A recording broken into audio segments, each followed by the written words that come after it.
Hey guys! I hope that you guys are doing amazing wherever you are in the world. My name is Shikha, and I'm so grateful as always that you guys are listening, subscribing, and commenting on my channel. I really appreciate the support. And of course, if you guys are interested in supporting me further, you can do that by going on my Patreon site.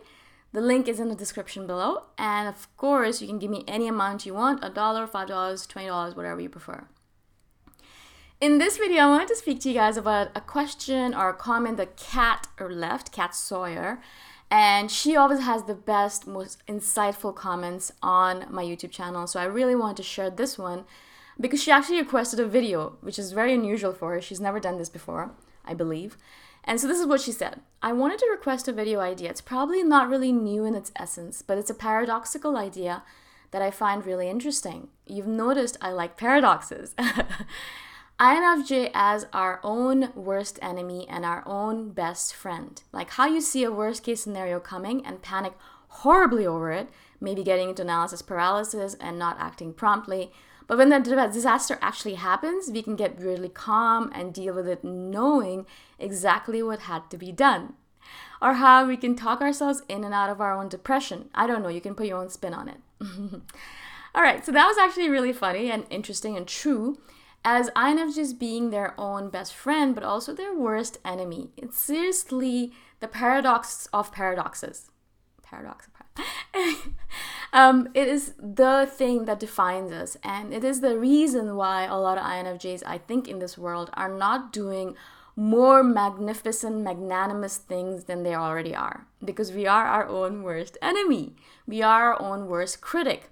And we pummel ourselves into the ground and tell ourselves all these nonsensical things that we're not good enough, we're not worthy, no one's going to listen to us. Why should we do anything important? We're not special, we are special, blah, blah, right? And so all of this stuff is all about our head. We spend a lot of time in our heads, and that's one of the reasons why I tell you guys all the time to try and spend less time in your head. Of course, it's a brilliant place and it has a lot of good stuff going on in there. And I mean, I wouldn't be able to do these videos if I didn't spend a lot of time in my head. So don't just completely remove yourself from that scenario, but try as much as possible to balance yourself out a bit. Spend time in the real physical world with real physical human beings or real physical tasks, right? Like maybe pottery or painting or writing or something physical, something that takes your physical body. Because that's how you're going to get out of your head, out of that space where you criticize yourself, hate yourself, pummel yourself to the ground, or are your worst enemy, and into this space here where it's a physical realm and you can really feel your body and connect your mind and body to each other. Okay, so that's one of the first things I would recommend to get out of that space where you are your worst enemy. Now you're probably thinking, this is weird, why would I do that? I want to spend time in my head. But I have noticed for myself, when I spend too much time in my head, I start hating everything that I do and everything that I am. And that is not something that I'm saying because I'm proud of it or that I want to brag about, of course. But this is something that I've noticed for myself. And it's weird because I really love myself and I've worked a lot on myself and I have high self-esteem and high self-confidence. So if I can even go through that, I can't imagine all those INFJs out there who are dealing with low self-esteem, low self-worth, and an absolute self-hate paradigm, right? And so if I love myself and I still have to pull myself out of my head and say, stop being so terrible to yourself, then I really think that every one of us, every INFJ has to do that to themselves, to pull themselves out of their head where they are their own worst enemy. We spend a lot of time in our head and we self-sabotage ourselves. We always sabotage ourselves, okay? This is one of the things I've noticed for myself. Self-sabotage is one of my main enemies in my life, right? It's one of my main arch nemesis. Oh God, that's words hard to say. Let me give you an example. All right, so I've told you guys this before and I'm going to repeat this many times again, I'm sure. But I started doing these videos after 10 years of beating myself up in my head saying, you're not good enough. No one's going to listen to you. You have nothing good to say to the world. You are not special in any way. You're ordinary, less than ordinary. You are a terrible person. You've done terrible things in your life. Why would anyone listen to you, etc., etc. Yeah. So I spent 10 years telling myself these things in my head, sabotaging myself, right? Eventually, enough was enough, and I pulled myself out of my head and said, okay, fine. Even if I'm the most terrible person on this planet, even if no one's going to listen, even if I have nothing to say, I'm still going to do these videos because I felt like I had something to say, something important to say, and I wanted to share it with the world really, really badly. That need was so deep within me and so strong within me that I still feel that need. And I need to get up every morning and to do a video because otherwise I feel like there's something missing inside of me. There's something that wants to speak but is unable to speak. And basically it's my soul and spirit, soul or spirit, whatever you want to call it. That's where the noise or the voice is coming from. That it's her desire, its desire, my soul's desire, because there's something that he or she or it wants to say, and this is the only format, one of the formats that it has to use or wants to use, right? And so, but for the longest time, I sabotaged myself, and I wish, of course, that's one of the maybe small regrets that I have. I wish that I had not listened to myself, and I had started while back, 5 years ago, more than that. I wish I had started 10 years ago, right? That would have been awesome. I would have had more videos, more practice, and I would have shared a lot more with you guys. And of course, everything happens in the perfect time. So maybe this was the perfect time for it. But of course, I always think, it would be nice if I had been able to pull myself out of that funk and actually start sharing things earlier, right? Now, of course, that's one side of the equation.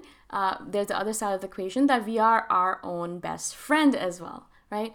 And so once something terrible happens, we are like on point. We are able to deal with it like a demon out of hell. Sometimes I look at myself and I look at how I deal with stressful situations, and I'm just so freaking impressed with myself. And I think to myself, why can't I be like this all the time?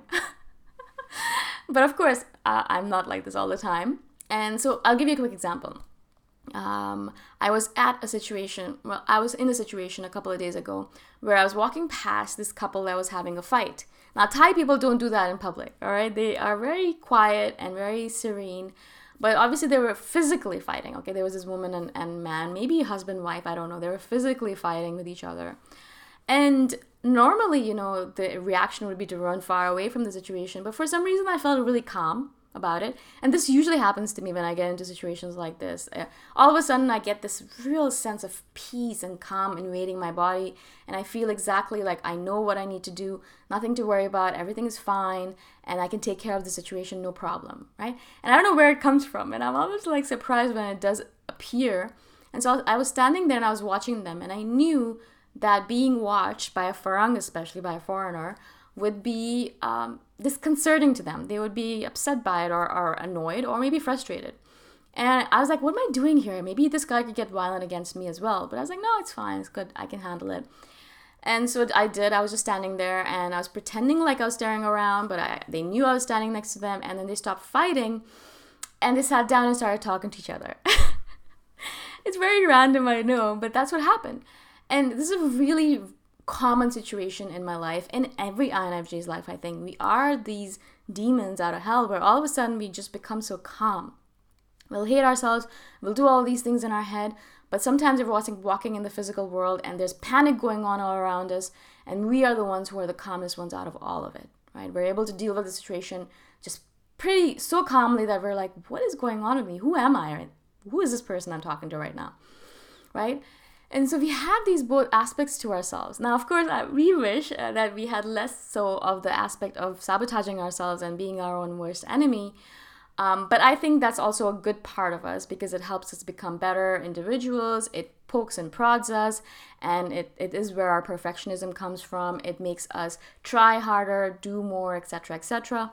Obviously, the other side where we are our own best friends, I wish we bought that out a little bit more, that scenario out a little bit more, where we took care of ourselves, where we calmed ourselves down and we ate well and we did all those nice things to ourselves. But this is a practice. It's a work in progress. I think it's just practice. It's all about practice. Everything that we do in life is about practice. And so this is what I tell you guys to do. Just get out of your head as much as possible. Please try as much as possible not to spend too much time in your head. Like, of course, spend maybe 50% of your time in your head. Like, it's okay, dream and imagine and live in your head and stare off into space. I spend a lot of time doing that. But I also balance it out with a lot of physical real world activity, right? Of course, doing these videos is very physical and real world. And it's very odd to me when I do these videos after a long time being on my own. I'm like, whoa, what am I doing? What is this? It feels very odd. Of course, I do a lot of yoga as well to bring myself into my body. There's a lot of intelligence in your body. Your intuition resides in your gut and your body and your heart. And so you really need to spend time in your body in order to learn about your intuition so it can help you become that best version of yourself. So spend time being in your body as much as possible. So of course, yoga is one of those tools that you can use. Running is again another tool. Dancing. Meditation always brings you into your head. So if you're doing a body meditation, that'll help you bring back into your body. Of course, walking around, going for long walks in nature is one of the best things you can do to pull yourself out of your head and into the physical realm, into the physical world, where you can really make a difference and really do cool things. All right. So this video is already so long. I guess I can talk about this topic forever.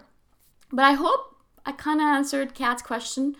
If I didn't, please clarify for me so I can actually expound on this topic, because it's such an interesting topic to speak about. And of course, if you guys want to support me further, you can do that by going to my Patreon link. The link is in the description below. And I shall see you guys in the next one. Bye for now.